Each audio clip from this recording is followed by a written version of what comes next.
Mantan Presiden Amerika Serikat Donald Trump didakwa berupaya mempengaruhi pemilu Amerika 2020 di negara bagian Georgia, Amerika Serikat. Ini adalah kasus hukum pidana keempat Donald Trump setelah tidak lagi menjabat sebagai presiden. Untuk mengetahui perkembangan kasus ini, kami sudah terhubung dengan jurnalis VOA ada Valdia Baraputri di Washington DC, Amerika Serikat. Valdia, apa yang berbeda pada kasus hukum pidana keempat kali ini dari kasus-kasus hukum lainnya yang juga menjerat Donald Trump?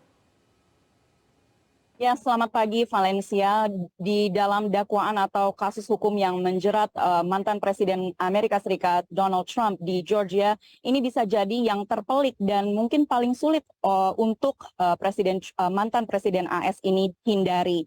Negara bagian Georgia mendakwa mantan Presiden Amerika Serikat Donald Trump beserta 18 orang rekanan dan pendukungnya dalam sebuah atau tuduhan kejahatan yang cukup luas, namun semuanya dalam upaya untuk membalikan hasil pemilu 2020 di negara bagian itu yang dimenangkan secara tipis oleh Joe Biden. Di dalam dokumen yang setebal hampir 100 halaman, terdapat 41 dakwaan yang mendetailkan persekongkolan untuk menekan pejabat lokal, menerbitkan pernyataan palsu kepada badan legislatif negara bagian, menekan petugas pemilu, dan juga mempengaruhi Departemen Kehakiman Amerika Serikat, dan juga Wakil Presiden AS saat itu Mike Pence. Dalam dakwaan ini mengatakan bahwa, saya kutip, Trump dan terdakwa lainnya menolak untuk menerima bahwa Trump kalah dan mereka dengan tahu dan sadar bergabung dalam sebuah persekongkolan untuk secara ilegal mengubah hasil pemilu untuk menguntungkan Trump.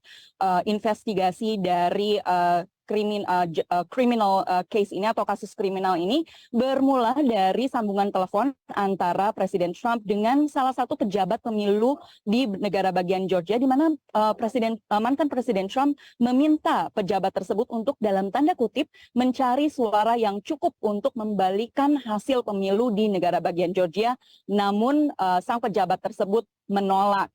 Dalam dakwaan ini, Trump dan orang-orang lainnya dituduh melanggar hukum anti persekongkolan dan organisasi korup di negara bagian Georgia yang awalnya hukum tersebut dirancang untuk memberantas aktivitas kriminal di negara bagian itu. Persekongkolan adalah kriminal atau tindakan kriminal yang serius dan bisa facing atau menghadapi ancaman pidana hukuman 5-20 tahun penjara.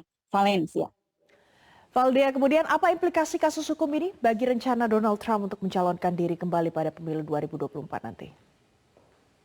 Ya, kasus hukum ini bisa jadi menjadi proses yang sangat panjang di mana pengadilan diperkirakan akan dimulai dalam 6 bulan ke depan setelah proses pemilihan juri. Namun proses hukum ini tidak hanya menjadi proses hukum satu-satunya yang saat ini dihadapi oleh Presiden Trump. Ada kasus hukum yang menjeratnya di negara bagian New York terkait uang bungkam kepada aktris dewasa Stormy Daniels. Ada juga di negara bagian Florida terkait penyimpanan file atau dokumen rahasia negara Amerika Serikat, dan juga di Washington DC terkait kerusuhan di gedung Capitol. Sehingga hal-hal ini diperkirakan akan menjadi beban bagi Trump untuk maju ke pemilu 2024. Dan jika Trump tetap maju dan memenangkan pemilu 2024, Trump sebagai Presiden Amerika Serikat pun tidak akan bisa atau memiliki kuasa untuk mengampuni dirinya sendiri jika ia terbukti bersalah di kasus hukum di negara bagian Georgia ini, karena sebagai Presiden Amerika Serikat mereka hanya bisa mengampuni dirinya untuk level kejahatan federal, tidak di level negara bagian. Meski demikian, di basisnya para pendukung Trump tetap mendukung Trump dibandingkan kandidat dari partai Republik lainnya. Valencia. Valdia Baraputri, jurnalis VOA, terima kasih untuk informasi Anda langsung dari Washington DC, Amerika Serikat.